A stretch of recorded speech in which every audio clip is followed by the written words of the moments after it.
Hello and welcome everybody to this CNBC debate on Kazakhstan at this business forum here in London. This is actually the very first of its kind as far as Kazakhstan is concerned, and CNBC is very excited to be involved because it also kicks off our first program in the FDI series, our series about foreign direct investment into often new and emerging economies. Covering a territory equivalent to the whole of Western Europe, Kazakhstan has over 3% of the world's recoverable oil reserves and is host to the world's biggest oil discovery in 40 years. It's also the largest producer of uranium, and since gaining independence from Russia in 1991, the country has attracted $150 billion in FDI. But sustaining growth will demand that the economy diversify away from hydrocarbon and mineral extraction.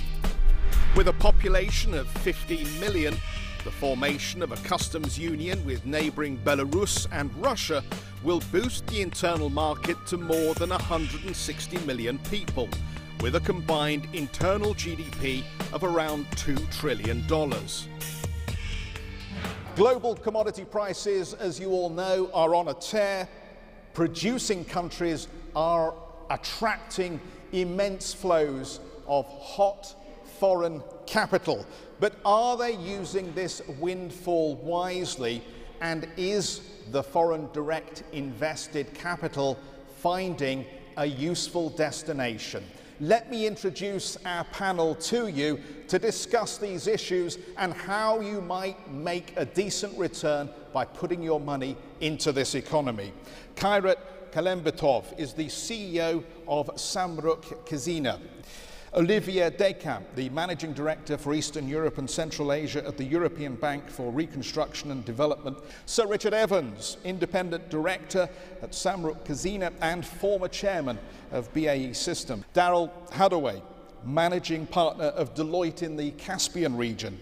And we're very pleased to have with us Kwandik Bishimbayev, Vice Minister of Economic and Development and Trade for the Republic of Kazakhstan. As such, he, of course, is at the forefront of efforts to diversify the economy and attract new investments. So, Minister, let me start with you, if I might. What return on investment can you promise me over what time frame to secure my capital? You know, it's very hard to promise any return on investment, as a promise. But I could say that, on general, the return on investment in Kazakhstan is above average because we are at the beginning of. What does above average mean? Is around. I would say it's about 25–30% on investment in Kazakhstan. We are at the beginning of our process. Our macroeconomic prospects are very good. Our GDP is going to increase by 50% by 2015. Our infrastructure requirements are also rising, and that, of course, forms a new demand for goods and services in Kazakh economy. The demand that is not only on paper, but with the demand that is also has some funds behind it. So I think investments in infrastructure, in services industries, in manufacturing in Kazakhstan, that is related to country's development prospects, are going to be very profitable and stable. So, Richard, we know that corporate governance is a problem in many emerging parts of the world, but you have real hands-on experience in this economy. Share with us perhaps what we need to know as foreign direct investors. Well, it's the whole issue of governance. I mean, is an issue for anybody coming in to invest in Kazakhstan. I mean, people who come in from the West, I mean, bring very clear ideas of what is required in terms of governance and transparency. I mean, from the countries in which they either live or invest or work. Governance in the West here has sort of emerged over the last 20 years or so. It's become a big sort of issue. We're starting off from a clean sheet of paper. We started off from a clean sheet of paper.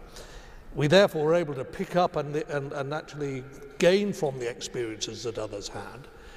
But it's a big job driving it right down the whole of the organization, wherever you work, whether it's the government, whether it's the oil company or whatever. But I think we have a pretty good story to tell. So, Richard, diplomacy, But let's face it, you know the region from your position with the EBRD.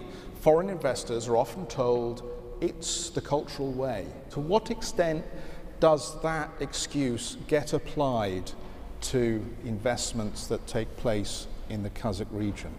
Well, I think we have to look at, the long-term investor versus the short guy who wants to ride on an emerging market story. Now, the country has been, since the beginning, very open for its natural resource. And it created a certain regime, tax, investment rights, long-term contracts, which gave the comfort to, I would say, the big multinationals in the minerals. The second wave of investor which came in were basically the capital markets funding an expansive, overheating banking system. And they were financial investors. And I think today you basically have a crossroad of where Kazakhstan is on the radar of the international community. So I think today now you have a government and a president who've said, I want three things. I want to diversify from oil and gas. I want to fix my banking system so that it's not dependent only on, quote unquote, the bond markets and a credit boom. And third, I want to basically create an investment climate which gives this long-term confidence. Karat, let's bring you in. Do you feel that you have learned from the experience of the crisis and that the new steps taken to support and strengthen the banking system in particular have worked? Unfortunately, the system was not working very, let's say, perfect way. So that's why when was let's say, leverage in Kazakhstan, over leverage time, we lost in year 2007 access to the international financial markets. So since those time, we understood that we should somehow help to the banking sector in terms of the huge recapitalization program, and government did it successfully. So we saved the banking sector. It was not story like Lehman Brothers. So we learned from the issues of too big to fail, and we saved our big institutions. Daryl, I wanted to bring you in. The message that I've been picking up here is that there's a little bit of frustration among the foreign investment community about some changes that have taken place, particularly the export tax, I think, as it applies to the oil and gas sector. I wonder if you could comment on how Kazakhstan stacks up against potential rivals in the region that might also be competing for my capital. We've had some changes with the oil and gas law around the tax area. But again, if you look 10 years ago, Kazakhstan was not competitive in oil and gas. 10 years ago, we were trading oil and gas around $18 a barrel. We needed people to come along. Kazakhstan is an expensive place to produce because of its remoteness. So we're needing around $40 a barrel to be competitive and money to add to the economy. So 10 years ago, I wrote some tax laws and contracts that were a different rate. Today, they're being challenged. Rightly so, the government, it's up to them of what they want to put in there, and the investors will take their choice. So, we've heard the case for Kazakhstan. The minister said we can expect a return on investment of between 25 and 30%, with a 50% increase in GDP expected by 2050. Sir Richard said with regard to corporate governance, the country had a pretty good story to tell, while Olivier made the case for a government keen to diversify inward investments. Kairat told us the banking sector has survived the global crisis well. And finally, Daryl addressed concerns over tax changes in the oil and gas sector. But have our analysts been persuaded?